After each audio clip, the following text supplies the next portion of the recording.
Concurso da Câmara dos Deputados, editais publicados. São 4 editais para vários cargos.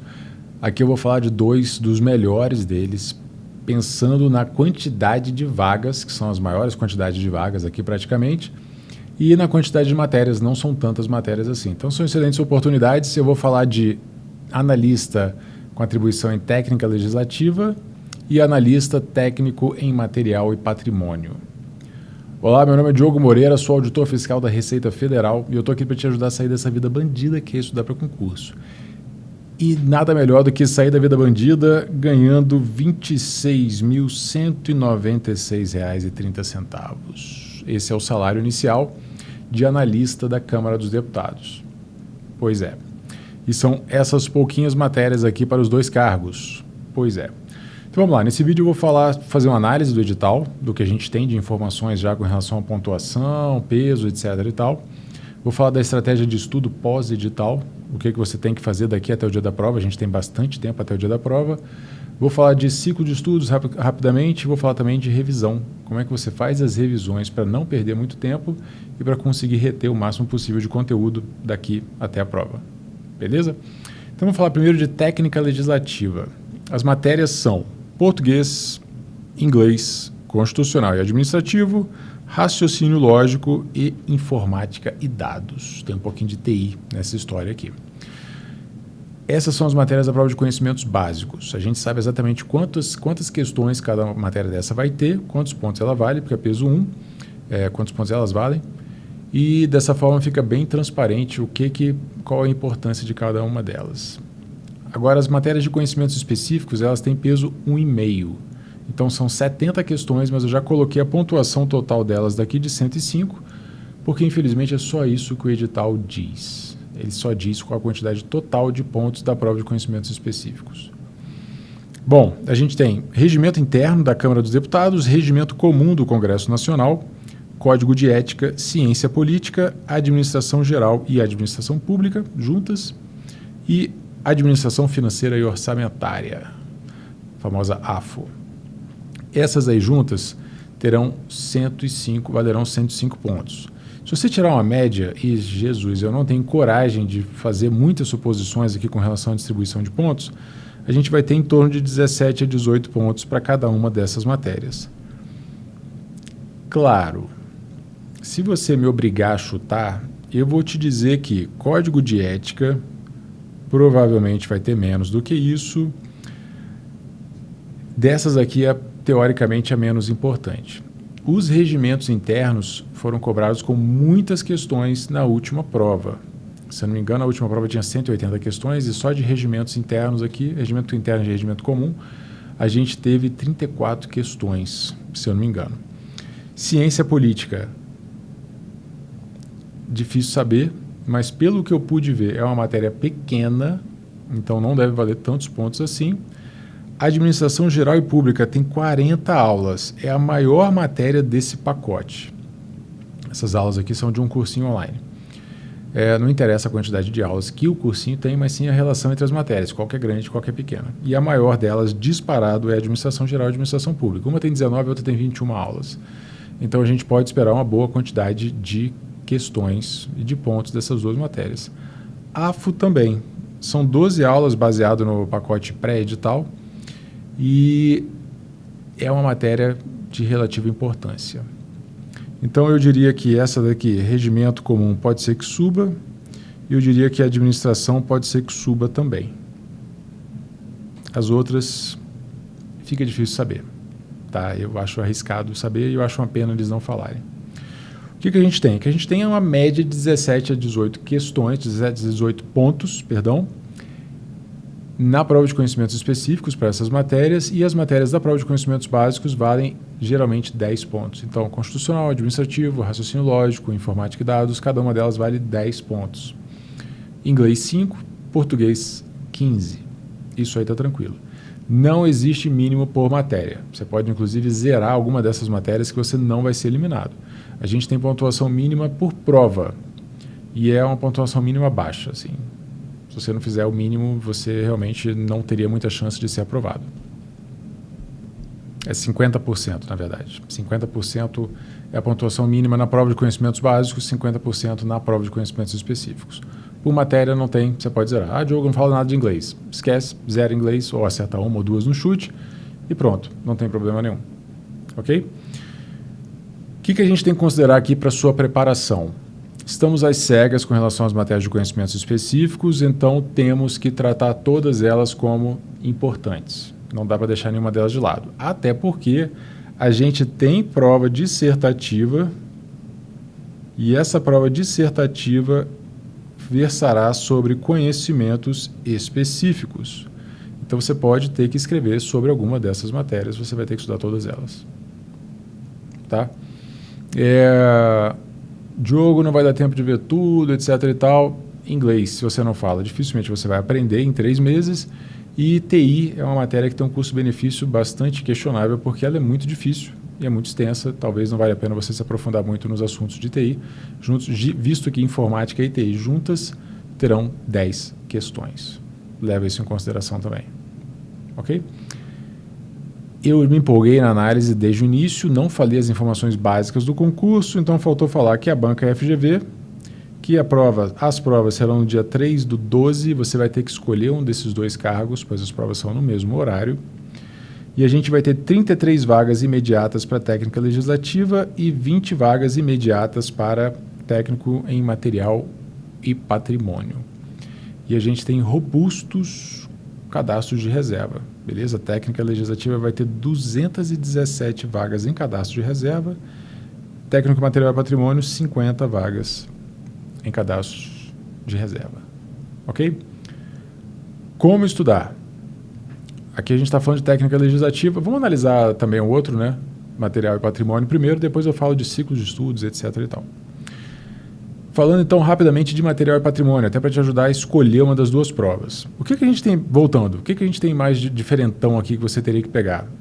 Ciência política é uma matéria um pouquinho mais rara, e as outras servem para diversos outros concursos, talvez você já tenha até estudado, exceto o regimento interno e regimento comum, mas essas 2 você tem que pegar de qualquer jeito. Para técnico em material e patrimônio, a gente tem só matérias clássicas. E se você já vinha estudando para técnico administrativo, analista administrativo, você não está vendo nenhuma novidade aqui, exceto o regimento interno da Câmara dos Deputados, que está junto com o direito constitucional. A estrutura básica é bastante parecida, 15 de português, 5 de inglês, constitucional 10, administrativo 10, raciocínio lógico matemático 10, informática e dados 10. Parecido bastante. Na prova de conhecimentos específicos a gente encontra algumas diferenças grandes. Licitação e contratos, administração de recursos materiais, administração pública, AFO e estatística. Colocando numa média de pontos, a gente teria em torno de 21 pontos para cada uma dessas matérias. O cursinho não está nem perto de atualizar a quantidade de aulas, então eu não peguei essa informação, mas vale a pena você pegar, olhar o seu cursinho, o material que você tem e ver quantas aulas você tem para cada uma dessas matérias. Eu não me arrisco a dizer qual delas que vai ser mais importante, todas elas aqui são importantes, a discursiva pode ser sobre qualquer uma delas, então você vai basicamente dividir a carga horária de estudo entre essas matérias de acordo com o tamanho delas. Matérias maiores precisam de mais carga horária no seu dia a dia, matérias menores precisam de menos carga horária. E por que eu estou falando em carga horária? Porque quando a gente estuda para concurso, o interessante é que a gente trabalhe em formato de ciclo de estudos, em que você tem uma matéria sendo estudada, depois a outra, depois a outra, depois a outra, numa ordem pré-determinada e com uma carga horária pré-determinada. Então, a matéria D, a matéria E, nesse exemplo aqui, tem 60 minutos cada uma. Matéria A vai ter 90, ou 75, ou 100. Você define a carga horária de cada matéria. Como que você define essa carga horária? Primeiro, é importante fazer isso? É fundamental. É uma das poucas ferramentas que você tem de planejamento de estudo para concurso. Definir a carga horária de cada matéria. Uma matéria que tem o dobro de carga horária vai ser estudada com o dobro da frequência. Você vai conseguir avançar mais na teoria, você vai conseguir revisar essa matéria muito mais. Então, tem que arrumar uma forma bem estratégica de fazer isso aí. Inicialmente, tamanho da matéria. Dentre as matérias específicas, aqui de conhecimentos específicos, você vai levar em consideração o tamanho da matéria para definir a carga horária. Você não sabe qual vai ser a pontuação de cada uma. Mas todas as matérias de conhecimentos específicos estão com uma média de pontuação aqui que é pelo menos o dobro da pontuação das matérias de conhecimentos básicos. Então, se você está com pouco tempo, direito administrativo ou raciocínio lógico-matemático não pode ter tanta carga horária a ponto de atrapalhar a sua preparação em AFO, administração pública ou administração de recursos materiais, por exemplo. São muito mais importantes em termos de pontuação, teoricamente.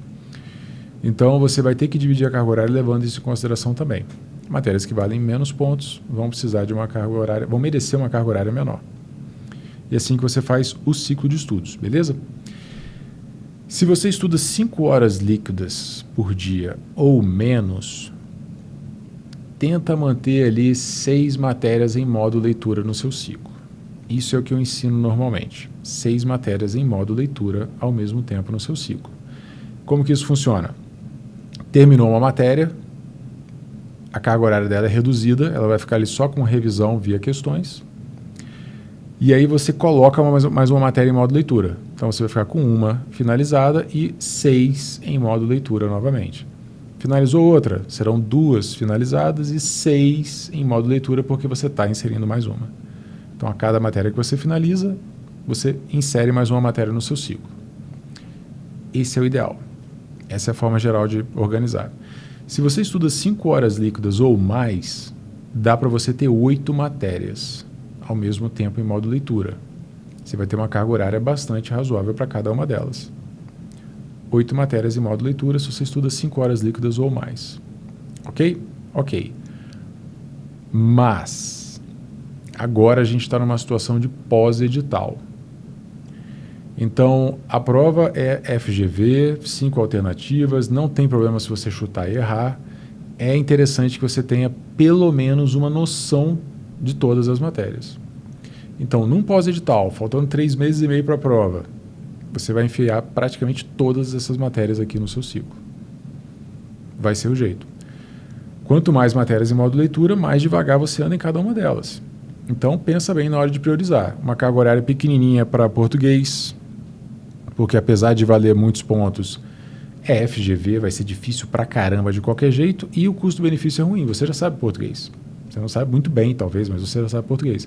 Agora, se você nunca viu AFO na sua vida, se você nunca viu administração de recursos materiais, é muito importante que você veja. Então, é interessante que você tenha pelo menos uma noção de todas as matérias. O que significa que aqui a gente tem 6 com 5, 11. Talvez você já coloque, tirando inglês, talvez tirando português, se for super necessário, você já tem aqui de 9 a 11 matérias do seu ciclo, mesmo que estejam todas em modo leitura desde agora.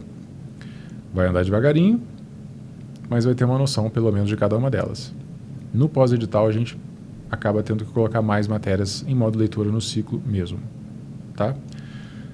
Não, Diogo, eu já estava estudando, já finalizei algumas matérias e agora, beleza, sem medo de ser feliz, coloca todas as matérias no ciclo, as matérias finalizadas com a carga horária menor, fazendo questões, criando seu caderno de erros para poder pegar as decorebas e as partes difíceis, e esse caderno de erros vai ser a sua ferramenta de revisão na véspera, vai dar aquele salto de conhecimento na última semana antes da prova.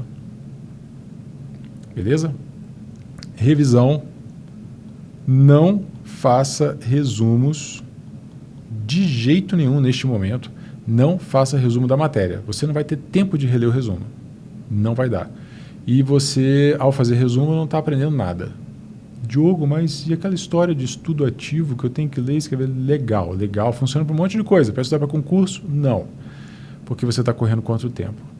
Quanto mais devagar você avança, mais longe você fica da aprovação. Se você pegar uma matéria e ler sem fazer estudo com anotação, não sei o que, de qualquer jeito, você vai fazer a bateria de questões no final da aula e vai acertar 60% a 75%. Vamos botar aqui 70%. Uma leiturazinha simples te deu 70% de conhecimento.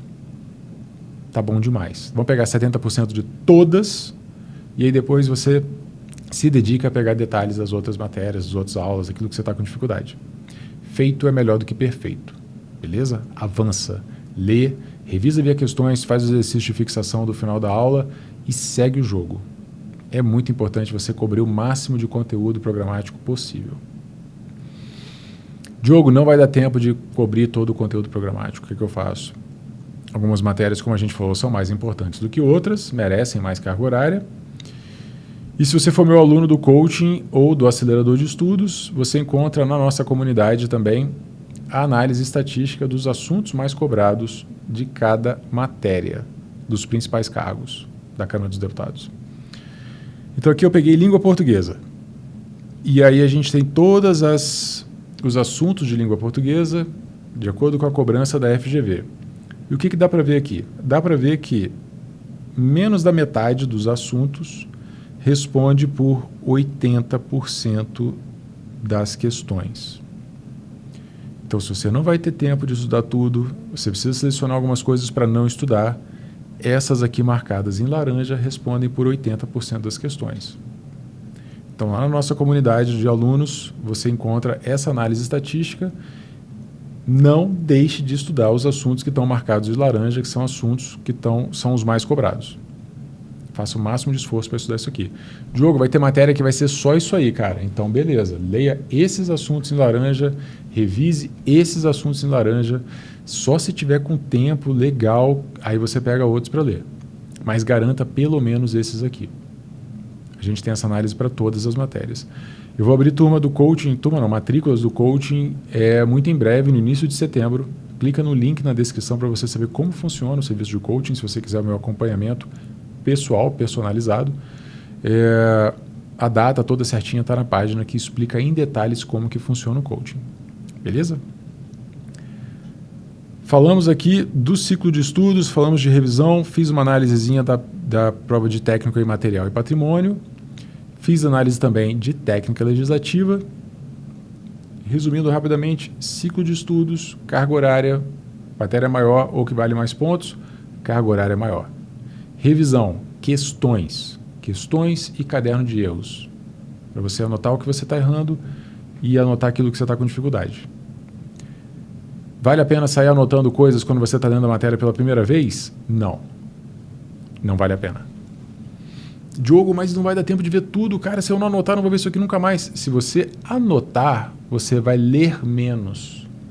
Porque você vai gastar tempo anotando em vez de gastar tempo lendo coisa nova. Na dúvida, leia coisa nova.